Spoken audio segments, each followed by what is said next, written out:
Because to me, healing isn't just about healing stuff from our past. It's about building a resiliency for the things that haven't happened yet.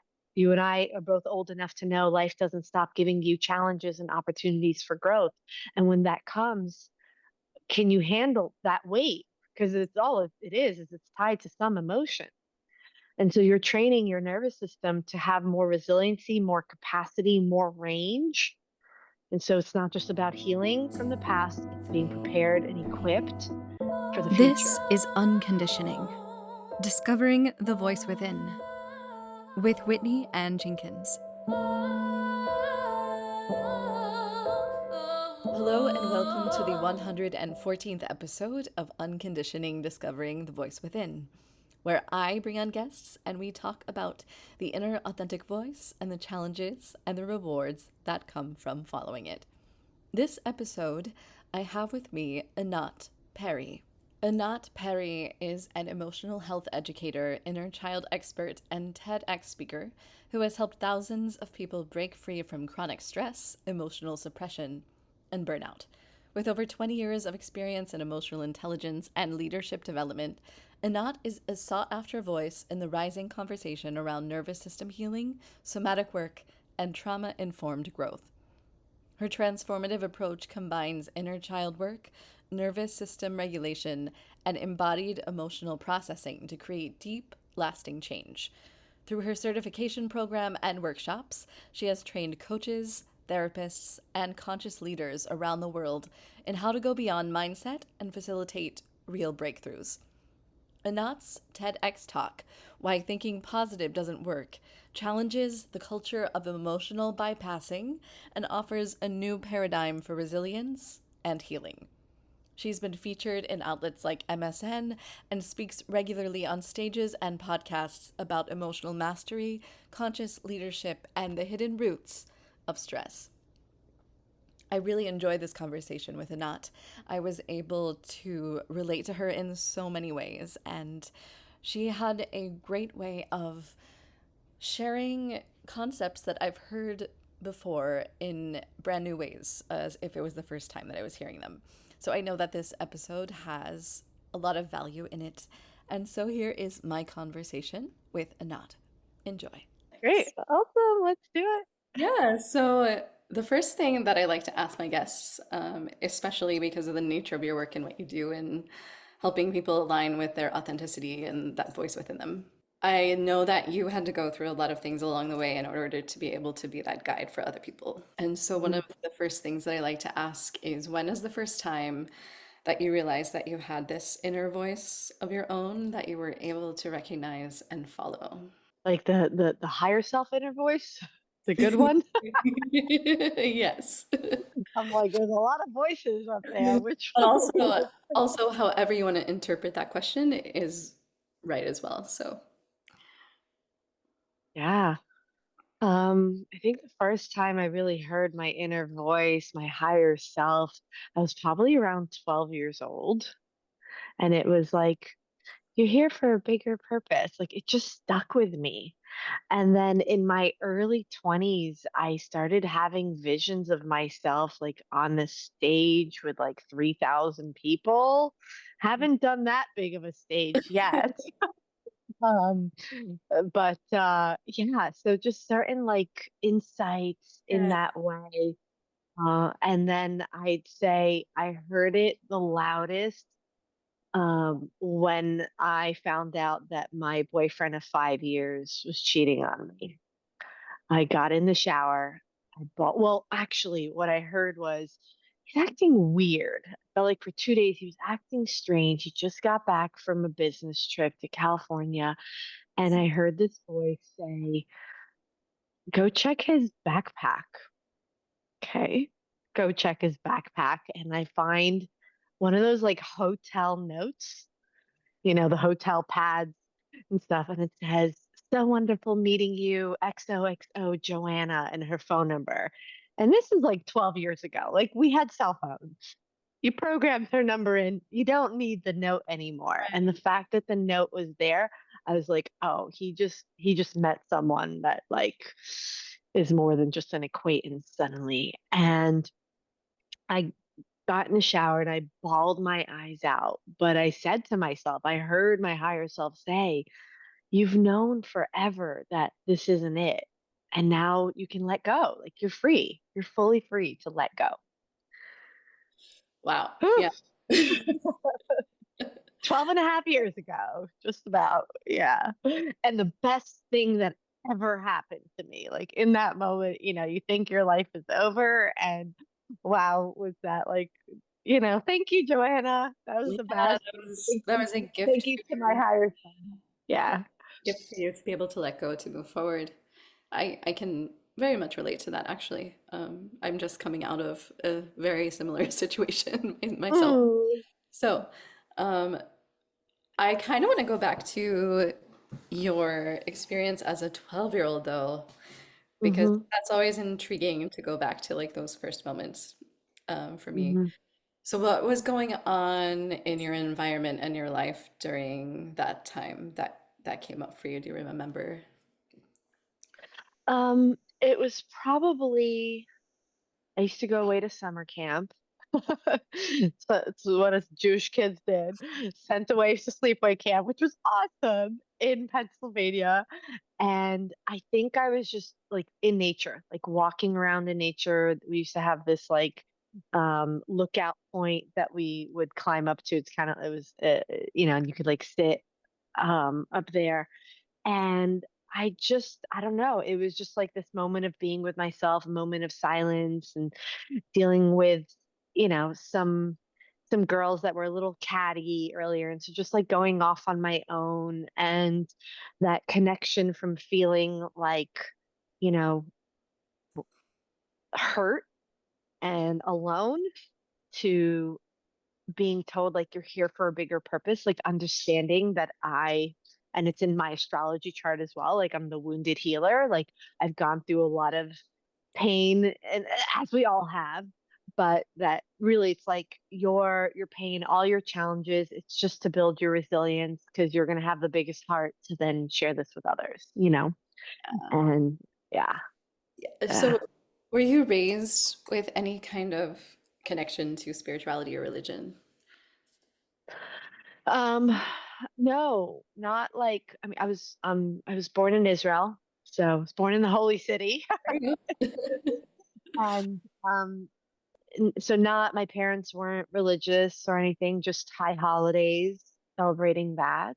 And my mother's motto is very much just think positive. I was more raised with that. Think positive. Oh, you're fine, gaslighting all my feelings and emotions. Um, but aside from that, no. So, but it was just this my own relationship to it. And, understanding now that, according to a lot of different numerologists and astrologists and psychics I've seen that didn't know anything about me or what I do for a living now, they're like, you've been a spiritual teacher for lifetimes. So just if you believe in that, then Yeah. yeah. So 12 Mm-hmm. years ago, the moment that you found a different path, how did that moment change your life going forward? Wow. So I'll backtrack and say that the month leading up to finding that out, I was probably at my lowest point without anything necessarily, big happening. I'm just feeling depressed, eating a half a pint of ice cream every night, living in New York City. Um, and I don't have a sweet tooth. So if I'm eating a half pint of ice cream every night, like something's wrong. And I was in my early 30s and living in Soho, Little Italy, like the hippest area in New York, but really lost in my careers, working for startups, like in sales, trying to find my way in a relationship that felt like it wasn't going anywhere, like the passion wasn't there, the love wasn't really there. Our friends were like, why are these two still together, kind of thing. And so there was this like starting to talk to my guides more of like, I don't know what I'm doing, but I'm not happy. And watching, what was that show? Not The Bachelor, but you remember The Bachelor Pad, where the Bachelor Pad is like where they brought past bachelors and bachelorettes. together into a path Oh, to wow. see if any of them would fall in love.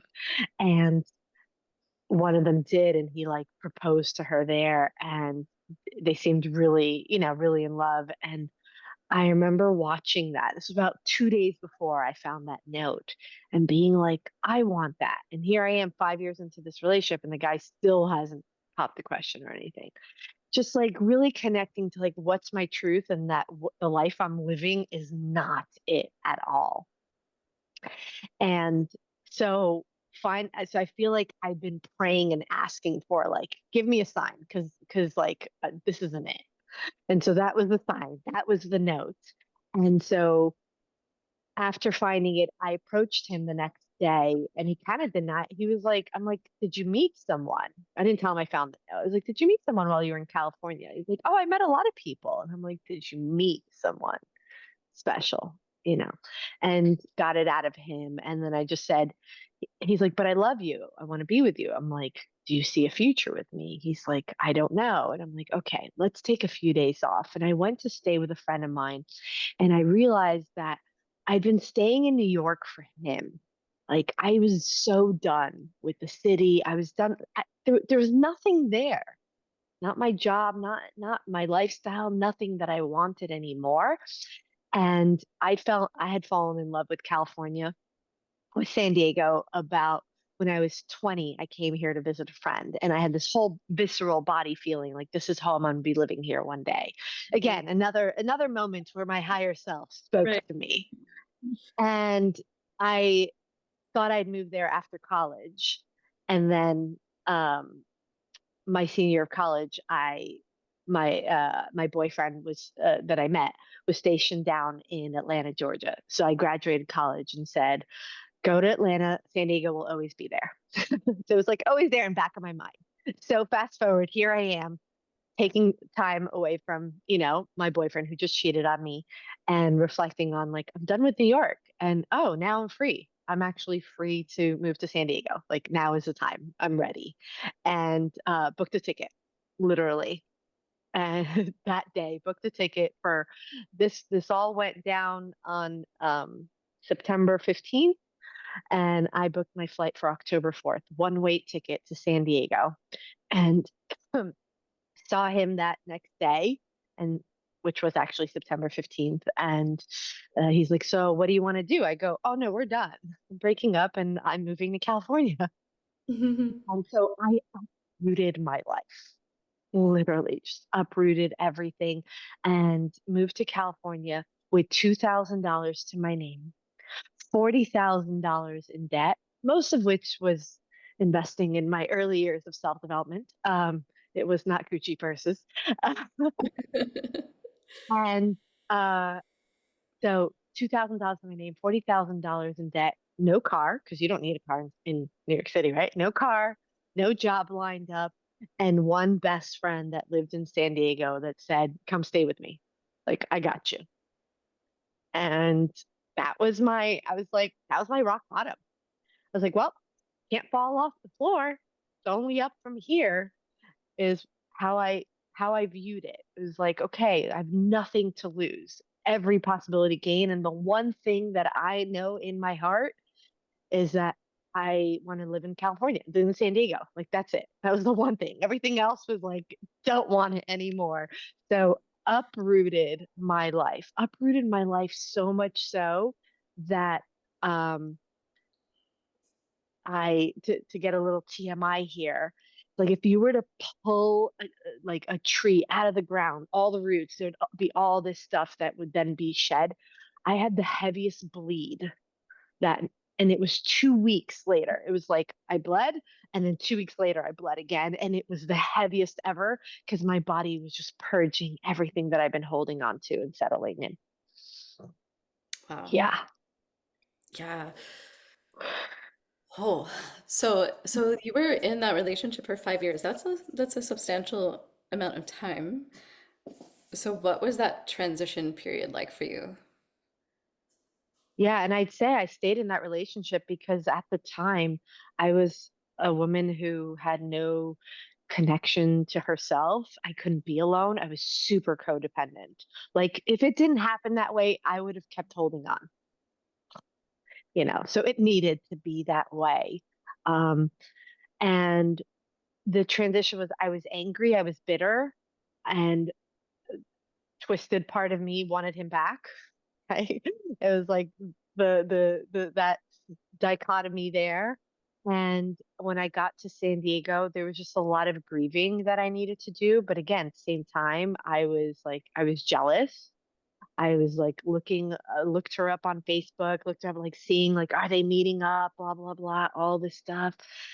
And it, it felt like, I hit that point of like playing the victim for a little bit around it. And then starting to pick myself up and saying, like a week into being in San Diego, I was like, I, I don't know what's best for me. I thought I knew living in New York. I thought like I knew it all. There was a little bit of that naivete. And I was like, I don't. And so, God, take over, like take the wheel and just I surrender to you. And I just started to focus every day on just living for the moment, living for the day, and really paying attention to whatever signs my guides, the universe had for me. And it was miraculous. It was I call it, if I ever write the book, which I've written chapters of my journey, I would call that chapter my road trip with God. Like Yeah. it was magical from landing in California, staying with a different friend of mine first in LA. I actually flew to LA and then my girlfriend picked me up, and seeing this book on my friend's shelf, um uh uh oh my God, now I'm blanking on it. The Artist's Way. Yeah.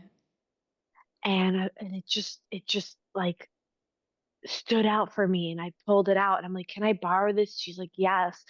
And the process of that, and then staying house sitting for a friend in San Diego, my girlfriend and I both did, that had a dog. It was like a beach house. And the book, uh David Data's book, Dear Lover, which was so healing. I read that in like one night, and how it felt like it spoke to the hurt little woman in me, and was so healing to receive that masculine energy. If anybody's ever read it, it was super healing. To then A Course in Miracles popping out, and me just saying, well, I'm not going to read this thing, Jesus, this is like a Bible here. But every day I would just open to a random page and be like, hey, what's the message today? So I just started to communicate with my spirit guides in that way. And it was yeah, it was the beginning, I'd say, of my awakening, even though at that point I was 8 years into my self-development journey. Mm, mm, okay. Yeah. In your moments of healing, I'm trying to like figure out how to say this because healing is it's so different for everyone. Yes. And even for myself lately, and I don't want to make this about me, but it's you make progress and then something happens and you feel like you're going backwards. So, did you have moments where like you hit a block and you had to sort of surrender and like realign? Oh God. Oh, absolutely. Absolutely. It was like 2 weeks later that that one of my friends reached out to me, who was a coach, and he was like, let me support you. He didn't realize I like broke up. He knew my ex. He didn't realize I moved to California, nothing. And that's when I started to see how much was connected to uh, what I didn't get from my dad as a little girl, and how much I didn't know how to love myself, and where I was responsible for the relationship getting to where it got to. And that's when healing began. You can't heal if you're a victim. You got to take responsibility. And then I started to see where I was already looking for the next guy to date, and had that realization like, ooh, I should probably just date myself. So then I took on 100 days of dating me. I actually still own the domain, because I thought I was going to write the book then, because I thought in 100 days I'd be healed. Um, And, but nonetheless, that was like the beginning of my exploration of dating myself without having much tools or awareness around it.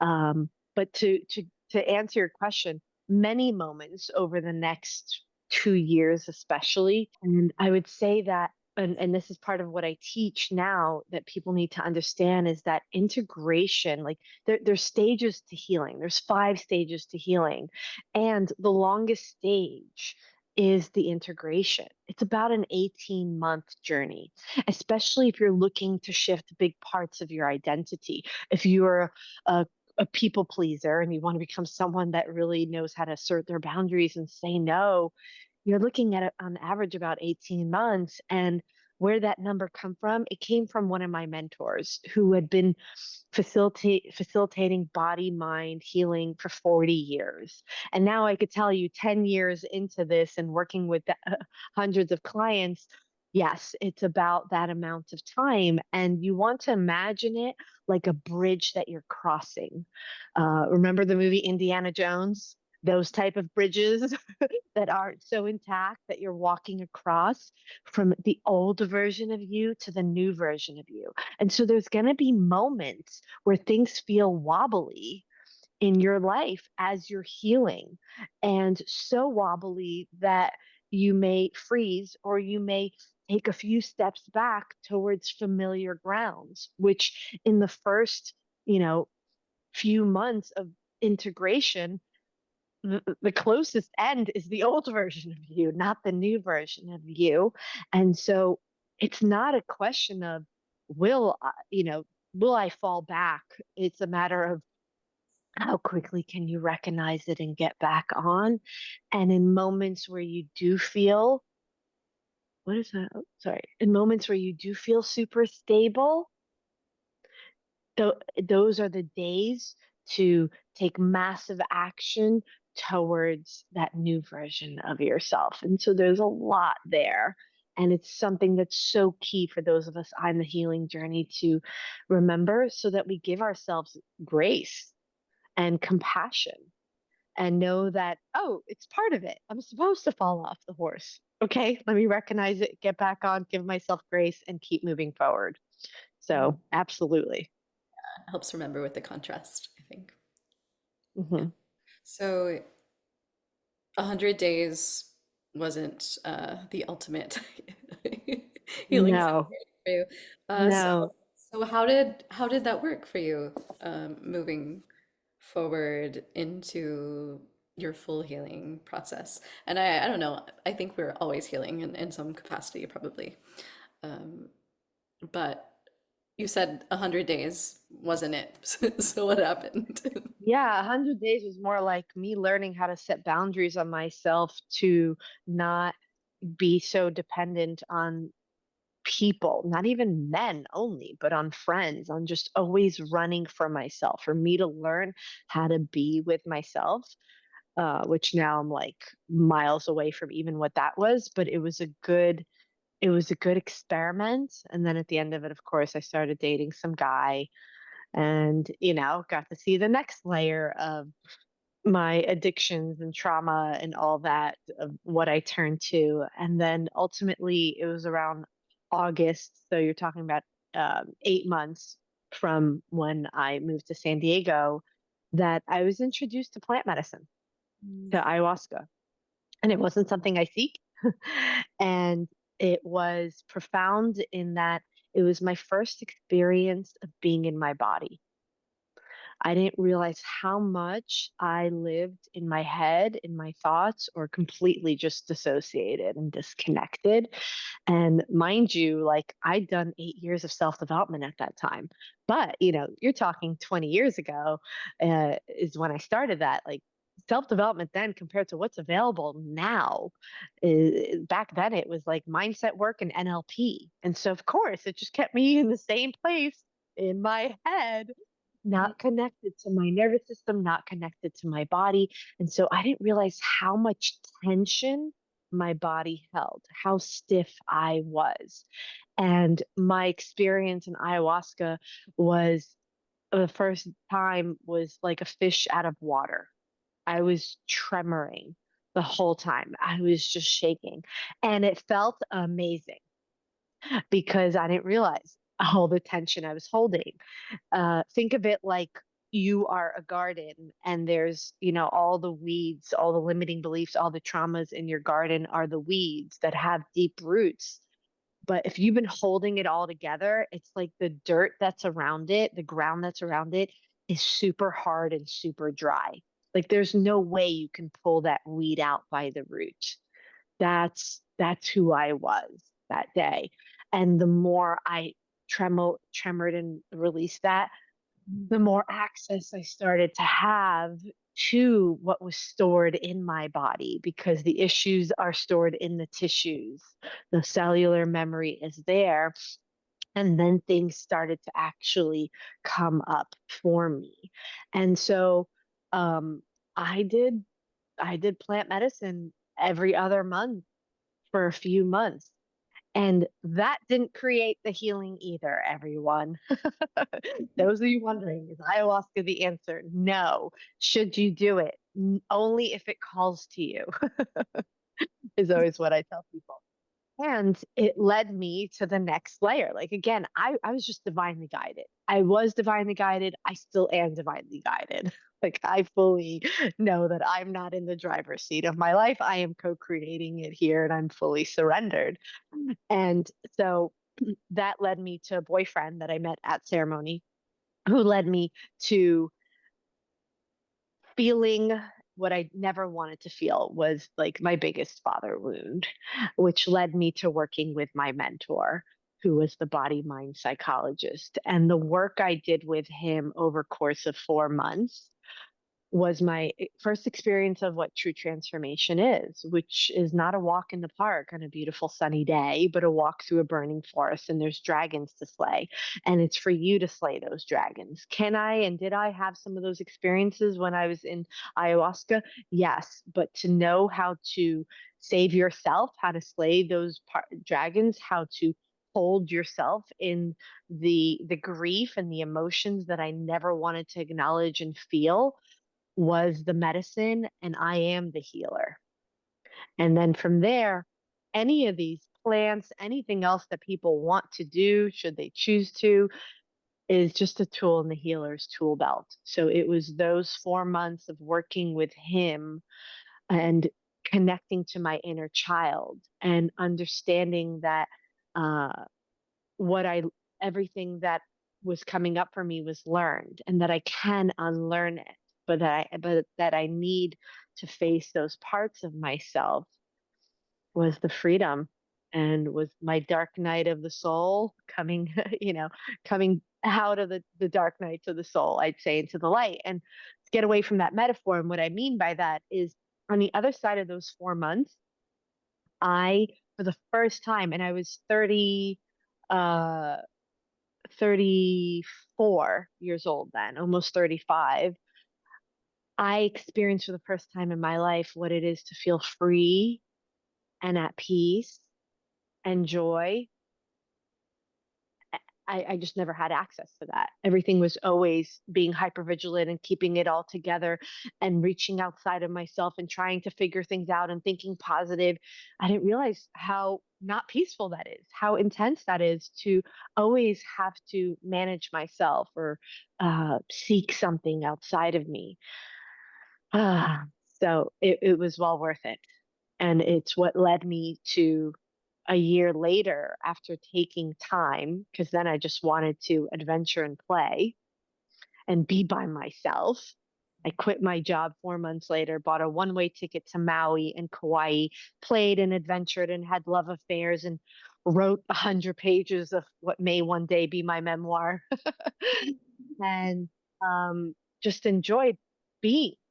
After telling myself my whole life, you have to do, do, do. I was like, no, I get to just play with Anat. I just want to be with me. And on the other side of that, I was like, I want people to experience the freedom that I finally now know what it feels like. And that's what had me start my business almost 10 years ago. Yeah. So, if people would like to work with you, what does that process entail? Mm. Um, Well, they could go to my website, trainingcampforthesoul.com, and see my offerings have shifted. I started out as someone that just wanted to help people heal. And a year into it, had clients say to me, I want to learn to do what you do. And kept hearing that for another 4 years before I actually said, okay, I'm going to figure out how can I teach what I do.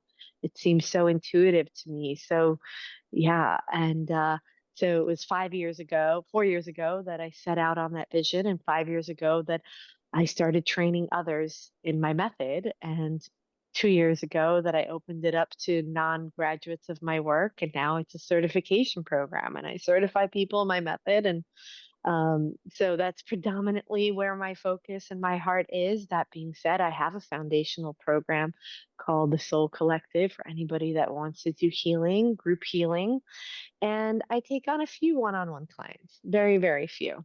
So I'm very selective with that, but I do. So there's options for everyone, and sometimes if it's not working with me one-on-one, it's one of my incredible certified coaches that I could always refer people to. Yeah, Yeah. excellent. Those into the show notes so people can click on them really easily. But I kind of want to get back to your story for a second. Like, when was the moment when you felt confident in moving forward to help others? Yeah, yeah. Thank you. So it it was it was while I was in Hawaii, but I'll backtrack and say that when I worked with my mentor, he said to me towards the end of our time together, he goes, "You have a real gift with this. Would you ever want to do what I do?" And I was like, no, I don't want to sit in an office, because he was like a traditional therapist. You go, you see him for an hour, right? Or an hour and a half. And I was like, no, ugh, no, I don't want to do it like this. But the reason he said that is because so many times in the sessions, I would be having the revelations. He would just be taking notes. Like I would be guiding myself suddenly through stuff. And it stuck with me. It was like he planted a seed. And I'd always wanted to guide others. I was the girl in high school that friends would come to for advice. God knows what I said to them, but whatever it was, it created peace of mind for them. I wanted to major in psychology. I didn't want traditional schooling though. 8 years of schooling for, psychology, really. So I majored in business and finance instead because math and economics came easy to me. And so I always wanted it, but like you said, wasn't ready. It wasn't the time. And while I was in Kauai, while I was enjoying myself, I just felt like the calling, the like, I'm done. I'm done just adventuring and I feel ready. And I called up my mentor and I said, I have some questions. I want to ask you a few things. I want your insight on some things. And um, then I just went for it. And again, the guidance of the next thing always showing up. I open an email from my friend who was, and I never open her newsletters. Here I am in Kauai promoting these business coaches up in San Francisco, and their whole model was speak your way to cash. Like, don't worry about a website and all that. And I was always a natural speaker and networker in that way. And I was like, huh, I'm interested in seeing if maybe they're my business coaches that'll help me get started. And yeah, they were. And it just unfolded from there. They gave me that first step of don't worry about website and social media. Just get clear on your niche and your one liner and go talk to people. And I was like, that fits my style. I mean, I didn't have a website or social media presence for 3 years. I did 500,000 in those 3 years in my business before I had any of that, just from word of mouth and talking to people and getting people results where referrals just kept flowing in. Wow. So, but I'd say if I were to summarize, like, why did I then finally have the courage? Because I felt solid enough in myself. And I think that's the key. The biggest key is like, how much of your own embodiment, how much have you got, walk the path that you now want to walk somebody else through? How much out of that are you? And it was, yeah, it was 10 years in the making. So, Yeah, you were ready. Could you explain the difference between coaching and therapy? mm, well, yes, and it depends who you go to, right? Not all coaches are great coaches, not all therapists are great therapists, and there's greats in both. And so it depends what type of therapist you're seeing. I mean, I've had clinical therapists go through my certification program. So you go to see one of those therapists and they have a whole plethora of tools versus, if you are seeing a therapist and all that's happening is like cognitive, CBT or just talking, then and sometimes I will say that for people at certain stages of their healing, that's just what they want and just what they're ready for. And that is okay. So I'm not saying that's bad, that's wrong. That's okay. What are you ready for? But understand that if you want lasting healing and transformation, you're going to have to move past just talk therapy and just CBT, just the mind. Mhm. Healing happens when the mind and the body are working cohesively together. Like I said, there's stages to healing. And so it's the same thing with coaches. There's mindset coaches out there, and that's just not enough. There's also coaches that all they do is the somatics, is the body, is the breath work. That's not enough either. It has to be both. And there's a real gap, whether you're a therapist or a coach, in what I see in that. And there's a gap in embodiment. This industry's blown up since COVID. It's insane how many people, which on one hand is great. So many people want to step into helping others and caring, and you can't just do it based on what you went through while you were in lockdown. You can't coach just from your own experience, even if you're very embodied. You got to have some structure, some system, some tool, some method that you're following. You got to become trauma informed. And then for therapists, a lot of times what I see, and this has been the experience with a few therapists that went through my training, is that they're great therapists, but their life was shit. Where a lot of them went into it with school, and they learned it as a profession, but they never really did their own healing work. And so what's missing for them is like they're getting so much satisfaction from helping their clients, filling them up. Then they go home to their miserable life in some way or another. They've left themselves behind. And Yeah. so for me, it's like, no, you get to have this too, is my message for them. And so, yeah, ultimately, whether you choose a coach or a therapist, whoever's listening, ideally you want someone that is really living as much of an embodied life and a good happy life as possible, or they're still on their journey and doing the work and very very transparent about that, um, and uh, and someone that is looking at the wholeness of body, mind, nervous system, soul, spirit, all of it. Absolutely. Yeah. I agree with you very much. Because, yeah, coaching has become a very trendy uh, thing or topic, especially on social media. And I think it can be dangerous sometimes, talking about these subject matters in a pop psychology way that doesn't really have substance behind it, just based on personal experience. So thank you for bringing that up. Yeah, and it's what had me, when I started training others in my method. It was April of 2020. It was like lockdown, and I was like, okay, people need this now more than ever. And I was like, this is a beta test, so I'm only opening it up to my past clients that have been asking for it. And for 3 years, that's 2 years, 2, 3 years, 2.5. That's what it was. It was only open if you're a past client. I was like, I'm not ready to bring this to the public. And then it was refined enough. And then I started to realize more and more this industry is blowing up and people need training. They need something. And I have that. So it's so important. It is so, so important. And we have to we have to be responsible in that way and have integrity in that way if we're choosing to step into being um, a guide, a coach. Yeah.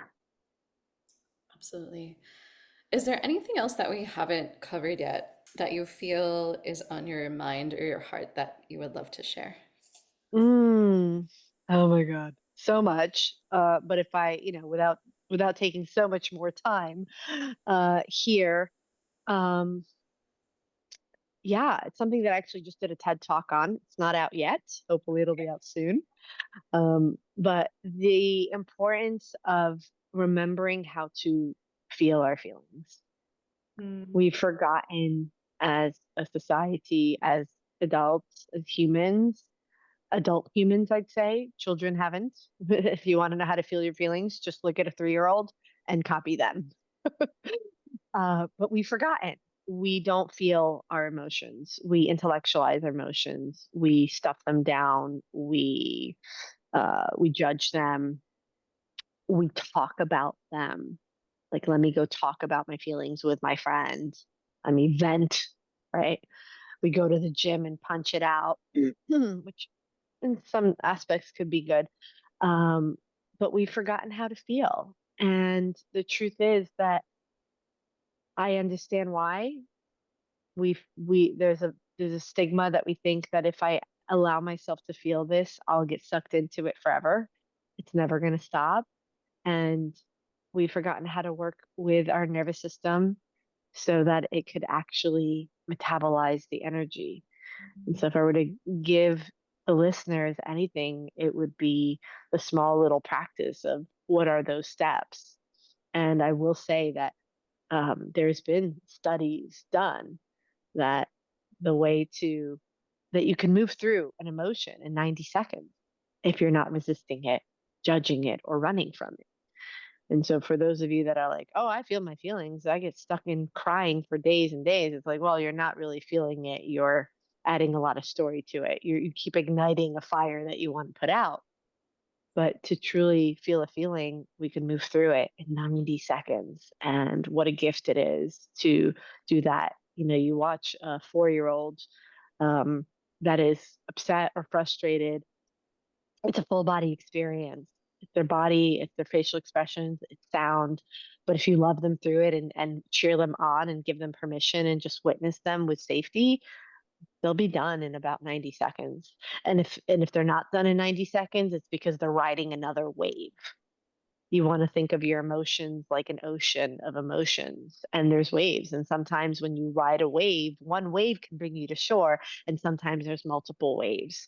And so for us to remember that and put on our wetsuit and learn to ride the waves again. And so 3 simple steps for that is Google something called the mood meter and look at the images of it. It's from Yale University.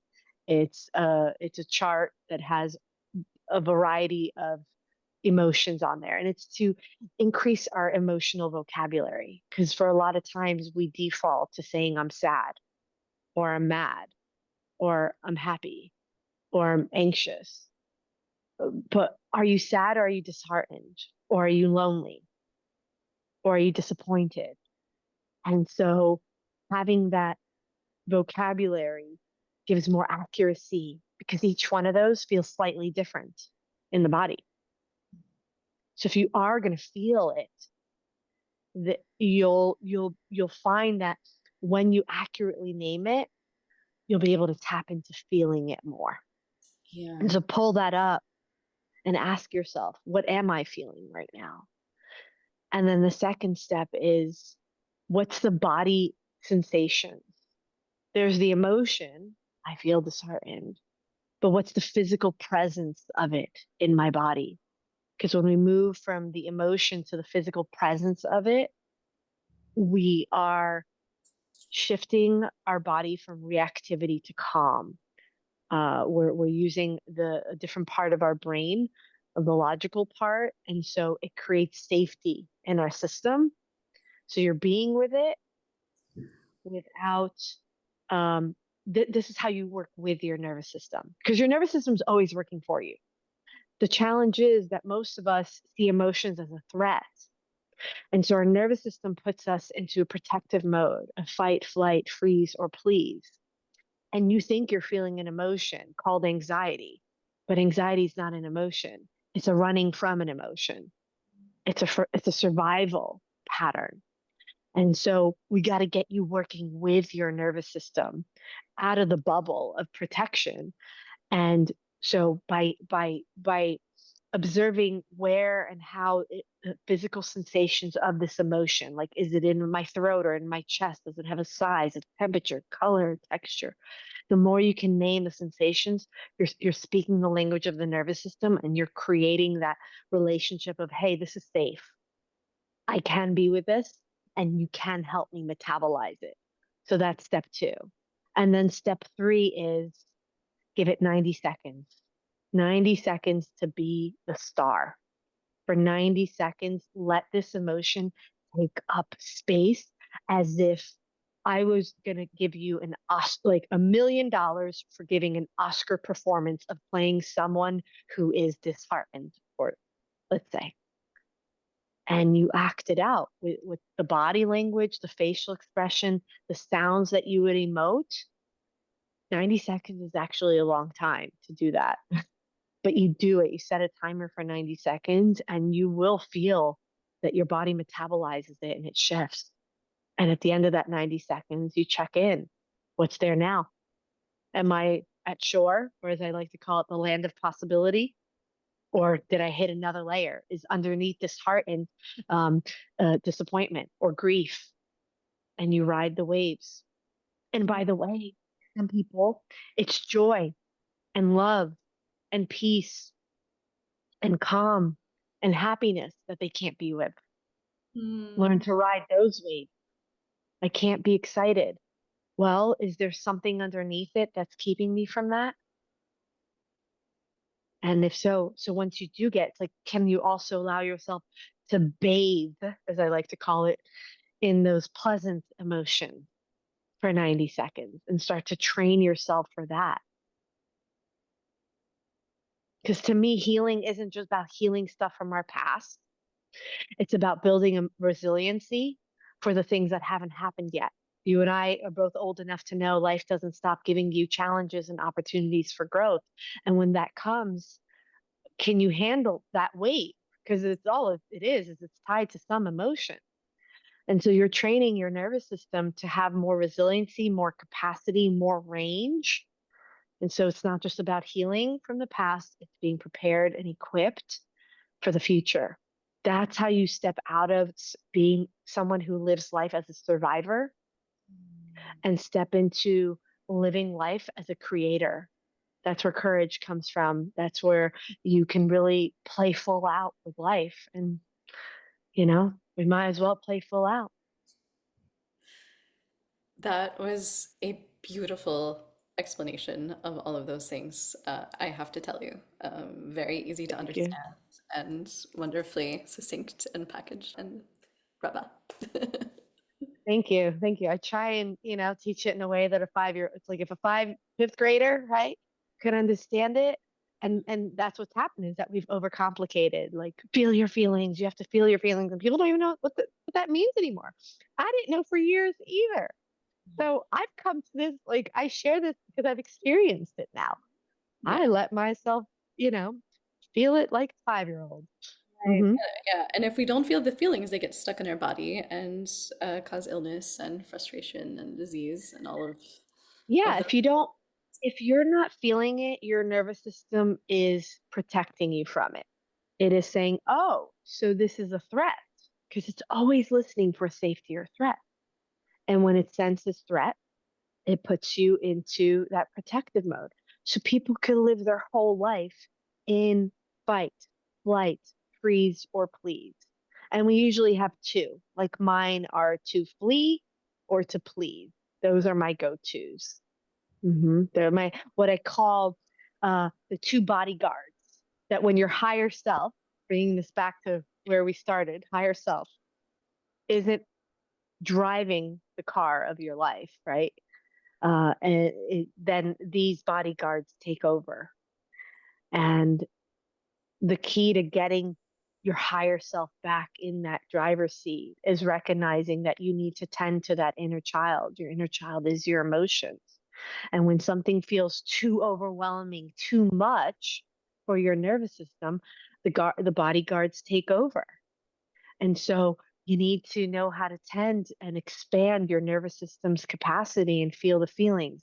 Because that way, that little one, that inner child, doesn't get stunted, isn't stuck in the back seat or the trunk of the car, and can get back in the driver's seat and awaken more and more to remembering who you are and the courage you have and the purpose you came here for, and be that higher self and live out life from that higher self.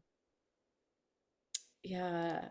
And I think sometimes the emotions are so familiar, we're so uncomfortable if we don't feel them.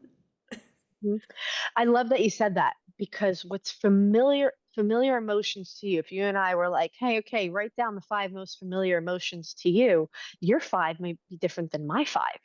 And it all depends on your programming, your childhood, what did you experience, whether you liked it or not, what did mom and dad model to you that's become familiar. I did a training last week, for a group on rewriting your love script, and where like we learned that like what most of us think love is not love at all. It's just what was familiar, so familiar to us that we fall in love with it, that we want it. For me, it was men who were emotionally unavailable because my dad always worked. He wasn't even physically there available.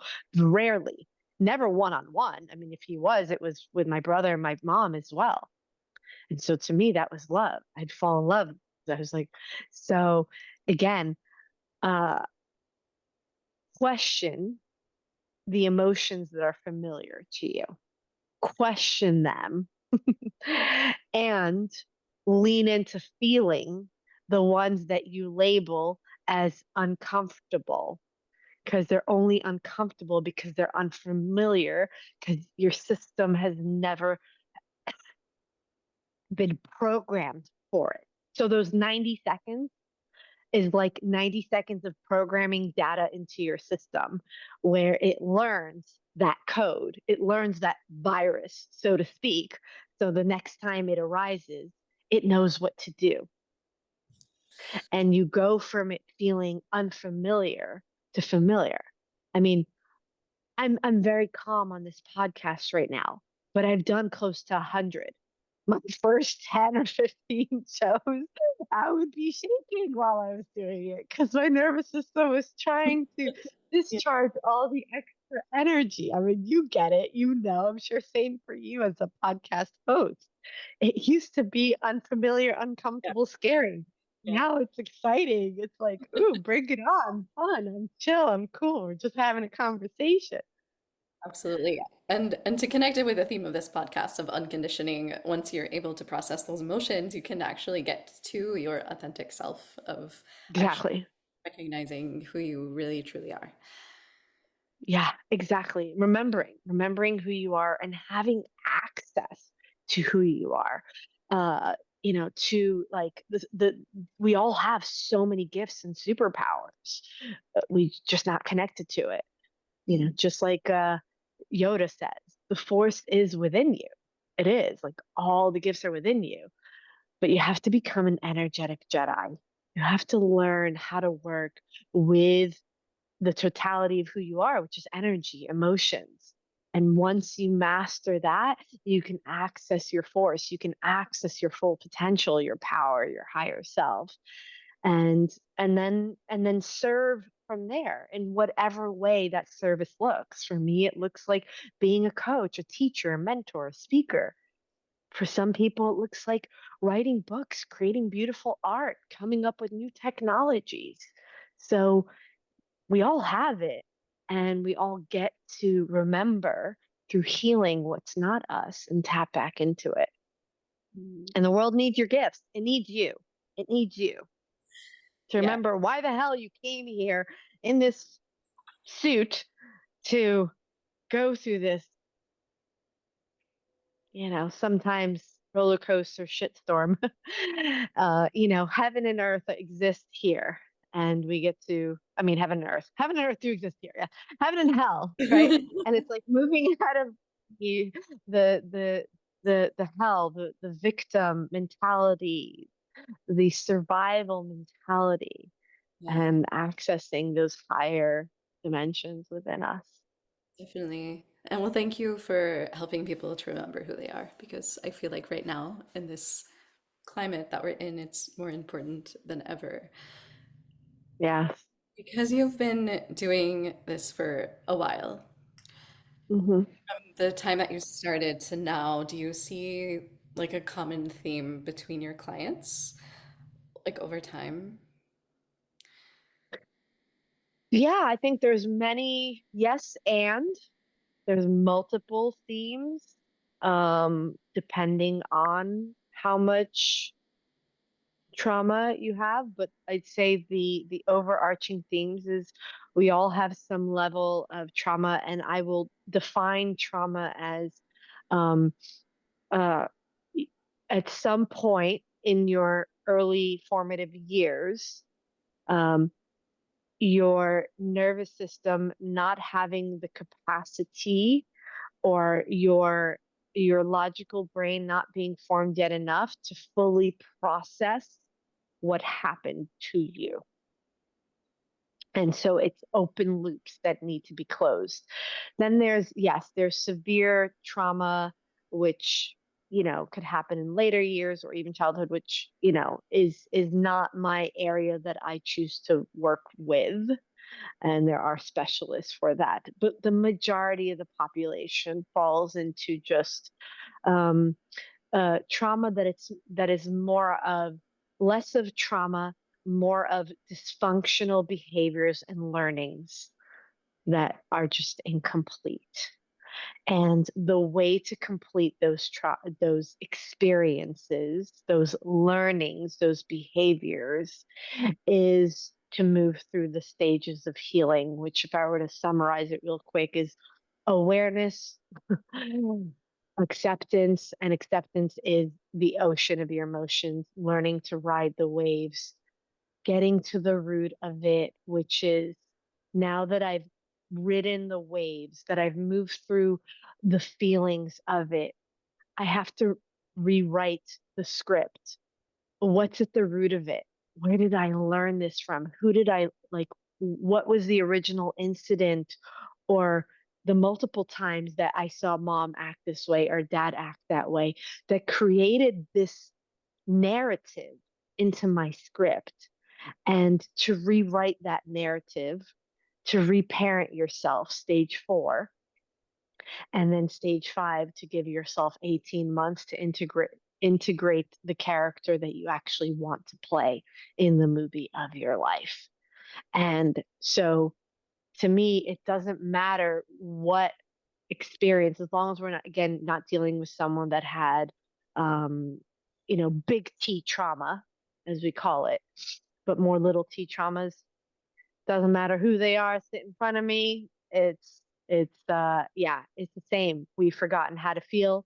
We've forgotten that we are living out a script that we inherited, and that we get to take the power back with both, with getting in the driver's seat, becoming aware of the beliefs, the patterns, and who our bodyguards are that we use, holding ourselves through those emotions, getting to the root of when we bought into that narrative, rewriting that narrative, reparenting ourselves, and now practicing the new roles. Your life is a movie. You're the writer, director, producer, and actor. and the casting director. So you cast people based on what's in your script. And this is the opportunity, and what I teach people and what we all get to learn to become better at is the editor, becoming the editor, and therefore also known as the creator, mhm, of our life, and the co-creator with whatever your belief is, your guides, your angels, your universe, God. Beautiful. Where is the script of your life going now that you have a coaching business and you just did a TED Talk?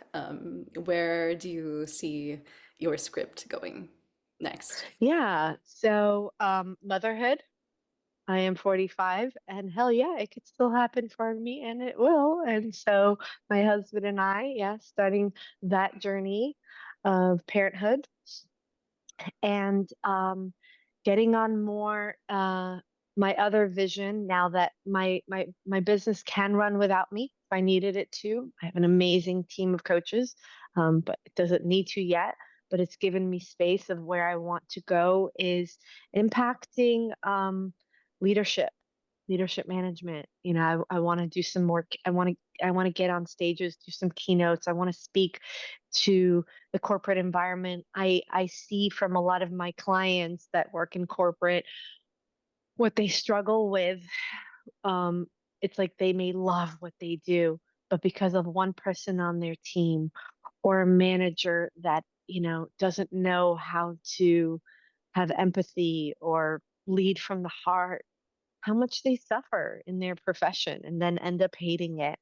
And so I see a major need for my work to take form in some way that it translates to the corporate space, for people to find their voice, for people to feel safe, and for leaders to lead with heart and not ego. Um, yeah. And so, uh, opening up doors for opportunities like that to impact leaders and management, because change happens at the top, from the top down. So I'd like to reach more of those in management or up, so that we can really make change in the Yeah. world. Yeah. And I'll say it's like we all we spend most of our time at work. We're sleeping. So it's like you need your work environment to be healthy, not just your home environment. Yeah. Definitely. Everything holistically working together. Amen. Yeah. So I have one last question that I usually ask to wrap up the conversation. And that is, if your inner voice had a billboard, what would it say to the world? The only way to feel better is to get better at feeling. Perfect. And you can do it. Yeah, yeah. 90 seconds. There That's we it. go. I love that. Yeah, I love that. I love that. I love that question. That's awesome. Never been asked that before. So cool. Thank you. Well, thank you so much for joining me and sharing your wisdom and your story. And this was really powerful. So Yeah, thank you, Whitney. I appreciate it. It's been a pleasure. And thanks, listeners, for tuning into my story. Thank you so much for joining me this week. If you're listening and you like what you hear, please consider subscribing and rating this podcast, as it really helps get this podcast out to other people who might be interested in hearing it but don't know about it yet. And also, if you'd like to contact me or reach me, you can reach me at unconditioningpodcast@gmail.com or unconditioningpodcast on Instagram. Thank you so much. And until next time, stay tuned in to you.